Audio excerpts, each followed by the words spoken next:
Olá pessoal, tudo bem com vocês? Uma pergunta que eu gostaria de fazer hoje. Vocês já ouviram falar em marketing ou merchandising sensorial? Isso é um assunto relevante, que em plena era 4.0 o pessoal deveria prestar muito mais atenção. Nós já voltamos depois do nosso pequeno break.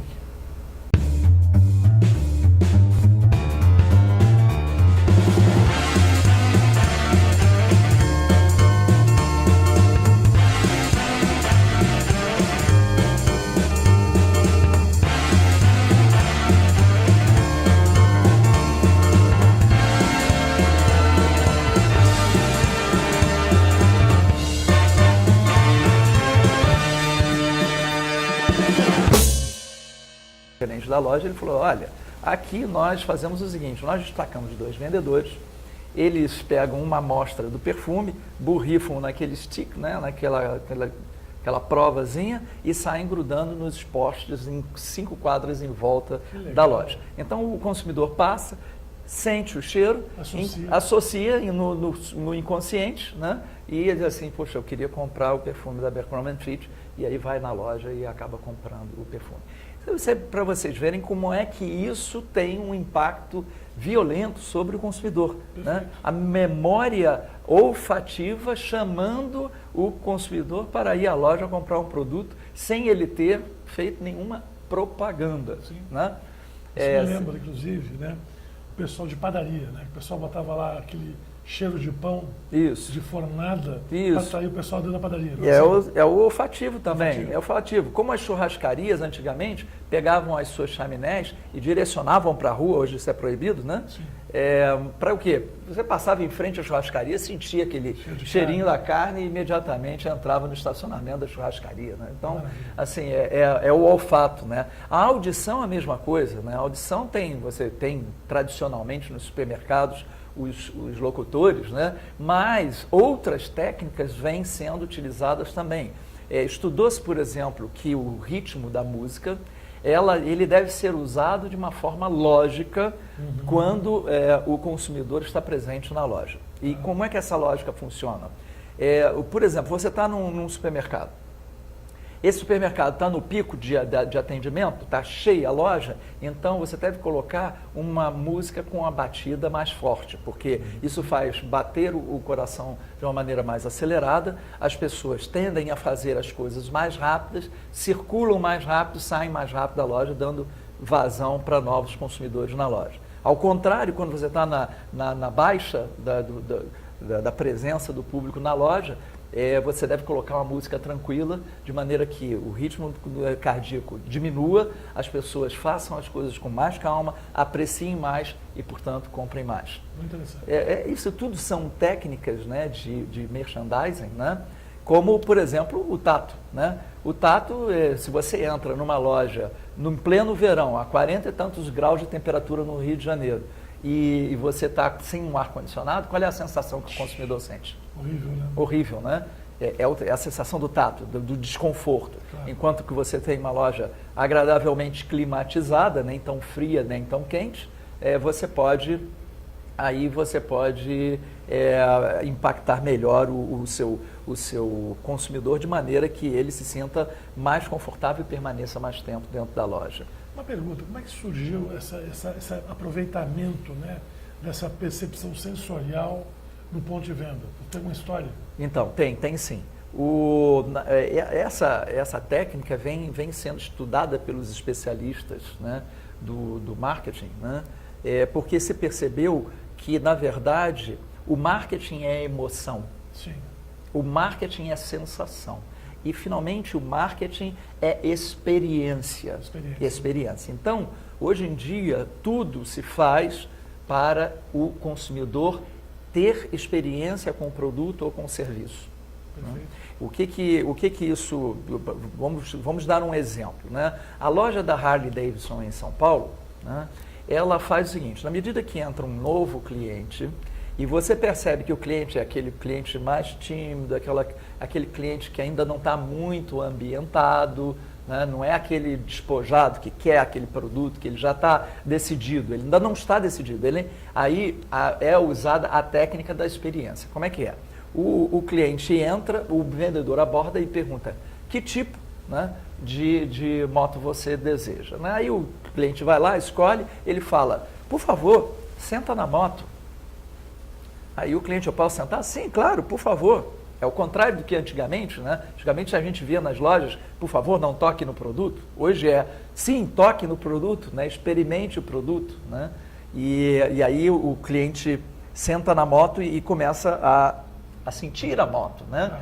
E aí o vendedor diz assim, vamos ligar a moto, né? Vamos ligar a moto, porque não sei se o público sabe, mas a Harley Davidson, ela tem a patente do barulho, né? Aquele barulho, aquilo ali é um barulho patenteado pela Harley Davidson. Somente a Harley Davidson pode ter aquilo. Então, ele diz, acelera a moto, ele... Então, aquilo ali já começa a causar uma experiência no consumidor que começa a envolvê-lo, né, na compra do produto. E aí ele diz, você não quer dar uma volta? Você não quer fazer como é que chama? Test drive? Assim, eu posso fazer sim. Na medida que o cara sai, já está preparado todo um cenário em volta da loja, em que tem um caminhão, né, na porta, uma caminhonete, com uma câmera dentro, e aquela caminhonete vai seguir o cara, e quando ele dobra a primeira esquina, sai de uma rua perpendicular, 50 motoqueiros saem dali, né? E ele começa a ser envolvido por aquele montão de motoqueiros. Ele para, literalmente ele para, sorri e diz assim, eu sou Harley Davidson. E quando ele chega de volta na loja, tem a faixa dizendo, seja bem-vindo ao mundo Harley Davidson. Ou seja, é uma experiência que provoca o desejo no consumidor de comprar o produto, porque ele se sente o quê? Inserido no mundo. Aquele cliente, ele foi à loja para se sentir inserido socialmente. Na realidade, a moto foi apenas o veículo que fez a inserção dele no grupo, né? Exatamente. Está em jogo é o grupo. Exatamente. E aí, todo esse estudo vem do estudo de que o marketing é efetivamente uma ciência de emoções, de sensações e de experiência. E aí, claro, o que o ser humano tem? Sentidos, né? Sentido do tato, sentido do olfato, sentido da audição, sentido da degustação, né? E tudo isso faz com que as empresas estejam cada vez mais explorando essas técnicas. Muito bem, já voltamos depois do nosso pequeno break, pessoal. Assunto muito interessante. Vocês vão ver logo, logo como desenvolver vendas usando essa técnica. Seus revendedores e clientes entendem sobre seus produtos e serviços? Seus funcionários estão bem treinados e preparados para o dia a dia? O quão difícil é conciliar os horários de todos os participantes para um treinamento? Você consegue avaliar o aproveitamento e participação dos envolvidos? E como fazer tudo isso se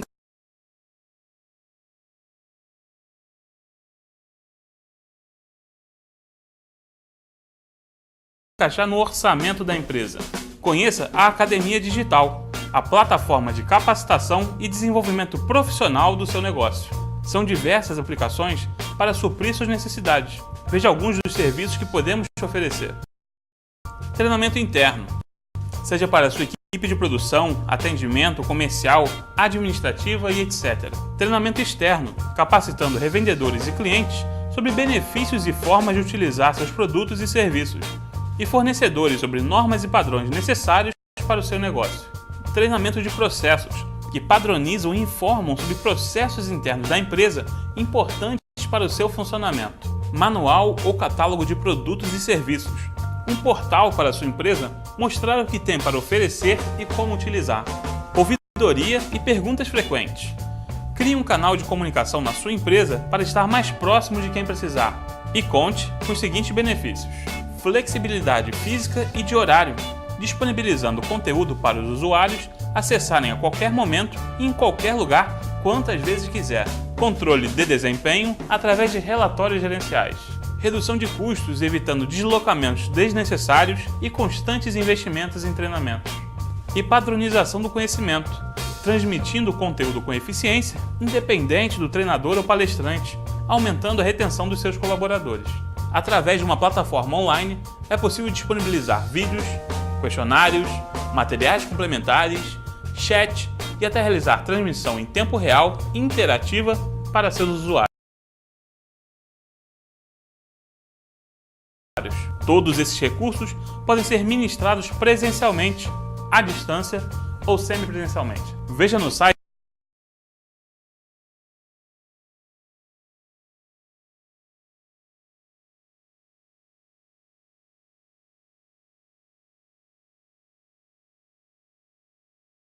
uma demonstração da plataforma e garanta agora uma avaliação técnica gratuita para avaliarmos como nossa ferramenta pode melhor te ajudar. www.academiadigital.com.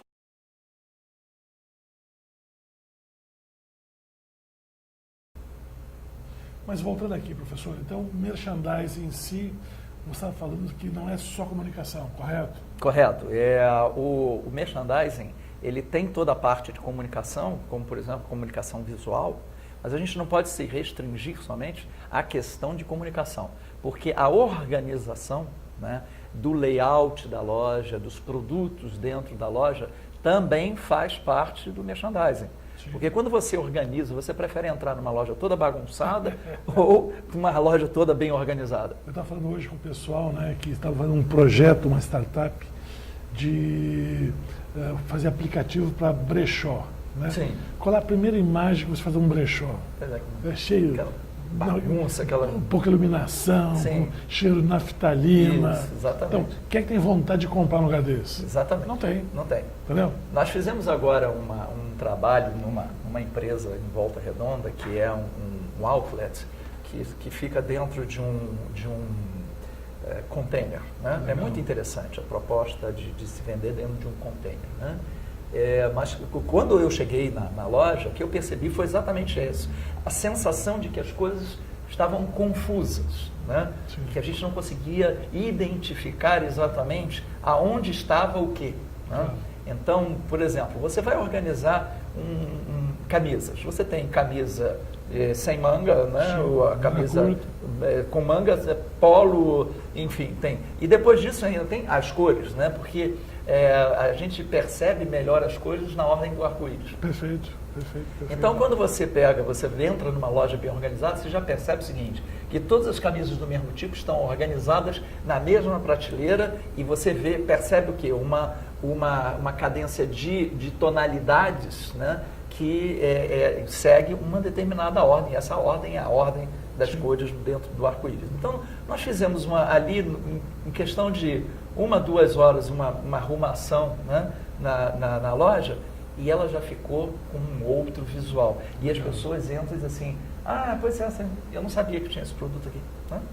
Então, a simples organização dos produtos na loja já melhora o impacto sobre o consumidor.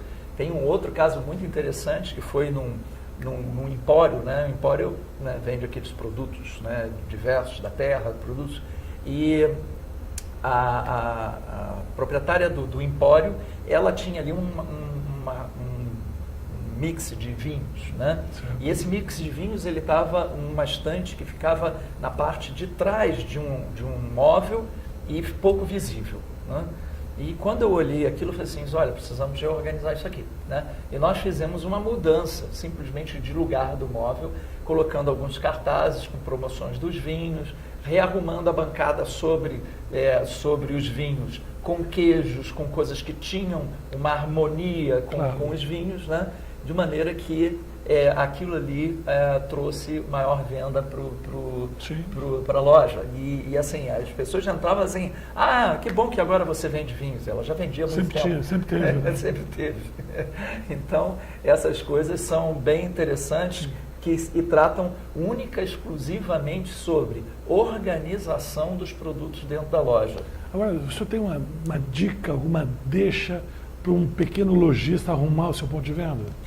Sim, ele precisa categorizar os produtos. Né? Explique melhor o que é categorizar os produtos. Categorizar os produtos. Olha, vamos pegar o alimento, que é uma coisa mais simples da gente entender, né? Então, quando você entra num supermercado, o que você encontra? Você encontra um setor de açougue, você encontra um setor de laticínios, de fruta, legumes e verduras, você tem a mercearia com diversos enlatados, higiene e limpeza. Então, você sabe que aqueles produtos estão agrupados por uma determinada categoria. Né? O que acontece é que hoje em dia até essa questão de categoria vem evoluindo dentro do merchandising. Porque o que o cliente hoje em dia procura? Ele procura comodidade na compra. Ele quer chegar num local e encontrar tudo rapidamente e ir embora. Então, o que se percebe hoje em dia é a organização desses produtos em categorias novas, não as tradicionais, o açougue, e sim o churrasco. Churrasco, né? Eu vi recentemente isso no supermercado. Tinha desde espeto, sim, o carvão, sim, peta carne. Claro. Você, no mesmo local, não é que você vai tirar o carvão lá do bazar ou onde ele normalmente está. Você vai agrupar uma parte disso próximo à carne, de maneira que, enquanto o consumidor está comprando a carne, ele olha em volta, ele vai comprar cerveja, né? Que ele também vai tomar sua cervejinha, ou sua Coca-Cola, ou sua caipirinha, vai querer pegar o carvão, o acendedor, o sal grosso. Então você forma ali numa área, aqui chamada tudo para o seu churrasco, e cria a comodidade para o consumidor fazer as suas compras. Isso aí ganhou uma proporção muito grande dentro do marketing, até um estudo que agora se chama Gestão de Produtos por Categoria. E hoje em dia as categorias estão sendo criadas em profusão, cada vez mais, para provocar, vamos dizer assim, a comodidade, a facilidade para o consumidor. Qual é a categoria que hoje em dia está mais em moda? O que nós vivemos hoje em dia no mundo doido que a gente vive? As pessoas estão sem tempo, chegam em casa cansadas do trabalho, não querem ir para a cozinha, né? Então, o que você vê hoje em dia nos supermercados? Cada vez as comidas prontas, pré-preparadas. Reparem que cada vez mais nos supermercados tem os pré-preparados. A salada pronta, a salada de fruta, tudo, até a própria comida já para botar numa quentinha e levar para casa, porque eu quero chegar em casa e não quero ir para a cozinha, né? Eu quero simplesmente ir para o meu consumo, o meu prazer, e não ter que nem sequer lavar prato. Então, isso daí é uma coisa que vem sendo cada vez mais explorado. No Brasil ainda não está tão explorado quanto lá fora. Lá fora tem muito mais coisas sendo desenvolvidas. Categoria de produtos sem lactose, produtos sem glúten, etc. E tal. Então, tudo isso vem evoluindo no merchandising e na gestão de produtos por categoria.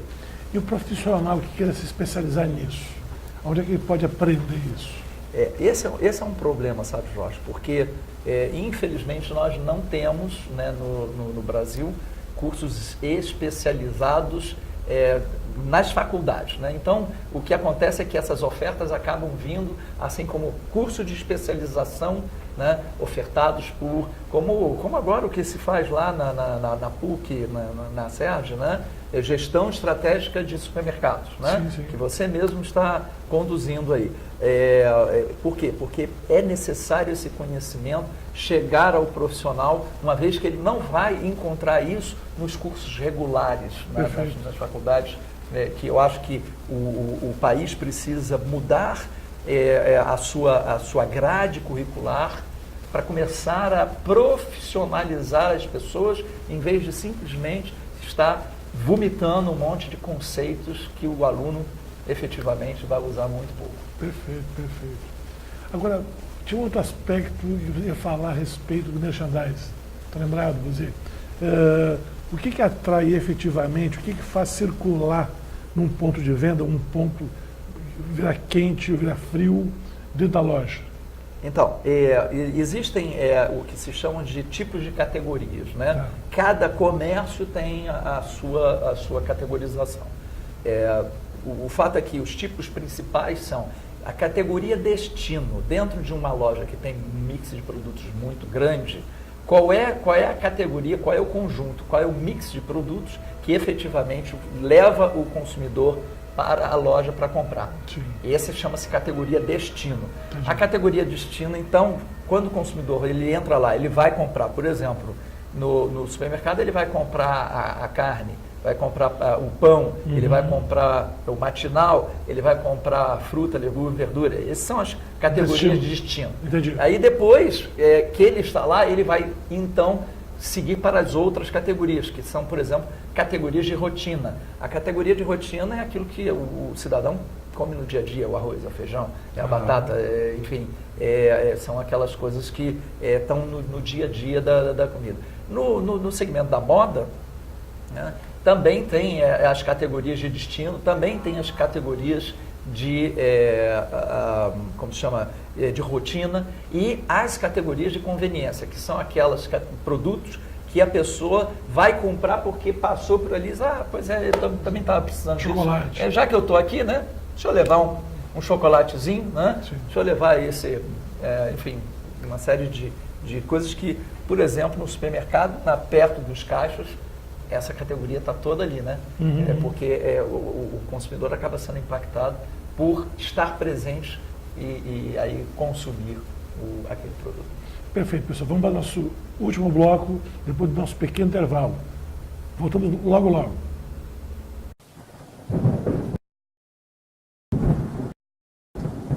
Previsões pessimistas e cenários traiçoeiros.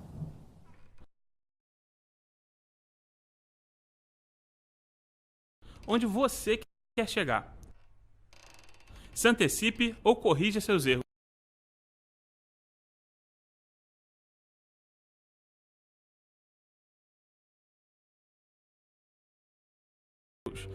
Conte com a Mercadata, enquanto há tempo. A Mercadata é a melhor provedora de soluções corporativas. Alavanque suas vendas. Melhore o desempenho comercial da sua empresa através das nossas ferramentas de gestão, consultorias, campanhas de motivação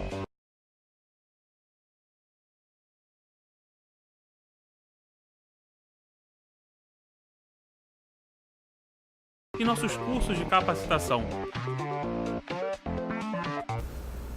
Então, nós estamos vendo que o comportamento do consumidor no ponto de venda é muito interessante, né? E compete ao gestor da loja, o que for, né, tentar mapear e tentar conduzir isso para gerar mais resultado. Sim, sem dúvida. E nessa hora o merchandising é uma peça fundamental, né? Fundamental. É a ferramenta do marketing que mais impacta o consumidor do ponto de vista da sua decisão de compra. Certo. Porque você, por exemplo, você está em casa, né, você assiste a uma propaganda na televisão, ela te impacta efetivamente, mas você não está ali para comprar, a não ser que você esteja naqueles programas de compra ao vivo, né? Aí sim, você pode comprar, mas fora isso, você vai ainda pensar se você vai à loja e até isso você pode até desistir daquela compra. Quando você está no ponto de venda e aquela mensagem, aquela ação de marketing, ela te impactou, é pegar o produto e botar no carrinho de compra e levar. Agora tem muita gente que não sabe aproveitar isso, né? Não sabe aproveitar. Porque, é impressionante, né? Exatamente. Porque, assim, todo esse merchandising, ele é trabalhado com informações. Sim. Essas informações, elas podem vir dos 5 sentidos. É isso que a gente tem que perceber hoje em dia, né? Que, na verdade, você tem aí um conjunto de informações que vem tanto da visão, quanto do olfato, quanto da audição, quanto da degustação, quanto do tato, né? Então, você tem, por exemplo, você chega numa loja, você vê um cartaz, né? Alguns erros ali, por exemplo. Aqui, por exemplo, o que está aparecendo aqui, né? Nós temos ali erros que são cometidos, né? E são inacreditáveis, né? Frango bovino, tem que tomar cuidado com esse tipo de coisa. Como pode um frango ter... Frango bovino, né? Exatamente. Assim como tem aqui, desculpa até o palavrão aqui, mas queijo fudido sabia, não é possível. Tem que tomar um certo cuidado com isso. Home teacher, né? Como é que alguém vai botar um cartaz desse home teacher, né? Um professor em casa, né? Quer dizer, não que não possa mas não é exatamente o caso, assim como todos os produtos, né, dessa mesa contêm glúteos. Como assim? De pão com bunda? Né? Não é possível, né? O pessoal sempre se empolga com a moda. E aí acaba cometendo erros gigantescos. Mas, por exemplo, o cardápio, né, dentro de um restaurante, como ele é uma ferramenta poderosa, mas também pode ser mal utilizado. Certo. Né? Já fizemos em vários restaurantes essa transformação. Um deles é esse aí que está na tela agora. Limpão geral do estoque. Você olha para um cardápio desse, você come ele com os olhos. Tanto é que isso foi feito por um cliente nosso lá em Volta Redonda e aumentou significativamente as vendas desses produtos que eles queriam. Eles diziam assim, eu quero aumentar as vendas desses produtos. Então tá bom, então vamos colocá-los em evidência no cardápio, né? E assim conseguir aumentar as vendas do produto. Aqui nessa outra imagem, vocês veem o impacto que causa a imagem da esquerda e da direita. Vocês veem a diferença que causa com uma simples organização dos produtos. Né? Agora, professor, uma coisa interessante, né? A estética é muito importante, concorda? É muito importante. Inclusive, isso aí é um estudo de cores. A fotografia da direita foi organizada através de um técnico que conhece cores e que organizou a exposição assim. Aí você vai me dizer assim, poxa, mas o cara vai ficar arrumando isso a toda hora? Vai ficar arrumando a toda hora. E tem supermercado hoje em dia, aqui no Rio de Janeiro, tem uns que são campeões, claro, que botam o sujeito o tempo inteiro ali. Eu estava outro dia no supermercado aqui na Barra da Tijuca e eu cheguei lá umas 7 horas da noite, eu saí de lá umas 9 horas da noite e o tempo inteiro o sujeito estava lá arrumando. Sabe por quê? Né? Porque ele arruma e o cliente desarruma. Né? E aí vai dizer assim, poxa, e agora? Não, tem que ter paciência, porque o cliente está ali para desarrumar, porque ele quer levar para casa. Claro. Agora, tira a peça, fica vazio. O repositor está ali para organizar, para deixar as coisas bonitas como estão aí, né? Porque isso causa impacto no consumidor. Né? Uma pergunta, normalmente o repositor, ele é da indústria ou é do supermercado? Então, o repositor ele é do varejo. Ele é do varejo. Você tem o promotor que é da indústria. Entendi. O promotor ele está ali para promover o produto dele, então ele vai negociar pontos na gôndola, se ele vai pegar a ponta da gôndola, se ele vai colocar algum tipo de promoção, então ele vai tentar vender colocando algum tipo de merchandising visual, ou vai tentar ver se o locutor coloca isso no áudio para as pessoas consumirem mais, etc. e tal. Então, o repositor ele é um profissional do varejo. E ele tem que tomar cuidado, por quê? Porque se ele deixar faltar na gôndola, se ele deixar faltar na prateleira a roupa, ele vai perder a oportunidade de vender. Então, a ruptura é uma das preocupações grandes que tem o merchandising. E uma pergunta, esse merchandising da loja, né, a organização, é o repositor que faz ou é algum profissional gerente que orienta ele? Sim, tem, sim, claro que tem o gerente da loja, que se preocupa em ter o mix adequado nas quantidades, né, no que se chama ali, né, da exposição, né, nas gôndolas, a quantidade de produtos que estão expostos na gôndola, tudo isso é estudado milimetricamente, a posição, né? Se eu vou colocar aqui na faixa de visão das pessoas, se eu vou colocar mais embaixo ou mais em cima, mais à esquerda, mais à direita, se a organização vai ser vertical ou horizontal, tudo isso tem uma lógica que é estudada pelos especialistas em merchandising. Perfeito. Continuando, no próximo slide eu ia falar a respeito. Então, aqui nós temos exatamente aquela questão do uso do som, né, que é ditado pelo ritmo versus a movimentação da loja, né, em que na figura da esquerda ali você tem uma loja mais cheia, naquele momento você tem um som que é mais batido para aumentar a circulação do coração, né, do sangue no coração. Sim. E assim as pessoas fazem compras mais rápidas. Já no lado direito a gente vê a loja vazia e naquele momento você deve colocar uma música mais tranquila. Né? A questão da degustação, né, é muito interessante que não só empresas que vendem produtos alimentícios, mas, por exemplo, uma barbearia, né? A barbearia hoje ela já oferece para você desde cerveja, champanhe, salgadinhos, etc. e tal. Para quê? Para criar o quê? Conforto, experiência. Né? Aquela sensação agradável de você estar ali, estar sendo bem servido, enfim, pet shops, né, que colocam pequenas porções para os animais dentro da loja chegarem e comerem, né? E o animal ele já vai com prazer, ele leva o próprio dono para aquela loja, em vez de levar para aquela loja onde não tem esse tipo de ação de degustação, né? O tato, né? O tato, o exemplo do arco-íris, né, que você falou ali. Olha aí o arco-íris, né, sendo utilizado para vender as toalhas. E a sensação também da pessoa provar, sentar no sofá e experimentar o sofá, ver se ele é confortável. Senta, viva a experiência, tato. Né? Então, tudo isso foi feito para provocar as pessoas nos seus 5 sentidos. Né? Bom, então... Professor, eu tinha mais uma pergunta. Existe alguma estatística que prove, um investimento X gerando algum tipo de retorno Y, usando essas ferramentas? Então, isso depende muito do mix de produtos da loja. E do né? Sim, mixes mais complexos o investimento tem que ser maior, né? Porque a organização desses produtos tem que ser muito bem pensado, principalmente porque é preciso conhecer o gosto do consumidor, Jorge. Não se pode tomar decisões. Eu vou criar uma categoria, a categoria de, por exemplo, produtos da culinária japonesa. Sim. Eu criei isso aí, uma maravilha. Eu já implantei isso em algumas lojas de supermercados, onde deu muito certo. Agora, eu já vi isso sendo implantado em lojas onde o consumidor efetivamente não tinha nada a ver com a comida japonesa. E aí você não está fazendo o investimento adequado. Então, para isso é preciso lançar a mão das pesquisas de opinião para ouvir o que o cliente deseja. Perfeito. Quais são as categorias que vocês gostariam de ter para facilitar a sua compra, criar comodidade e gerar assim maior compra, aumento de ticket médio.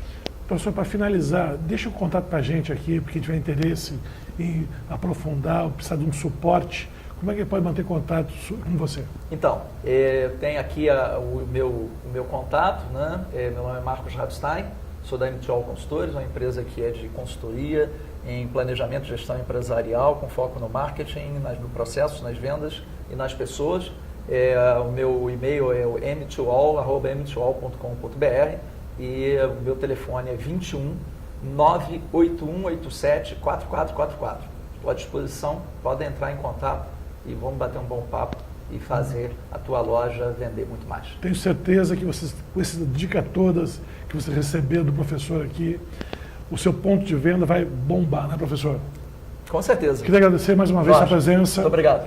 E espero que numa outra oportunidade podemos evoluir, aprofundar algum desses temas aí. Com certeza, estou à disposição. Pessoal, muito obrigado mais uma vez, bom de papo, né?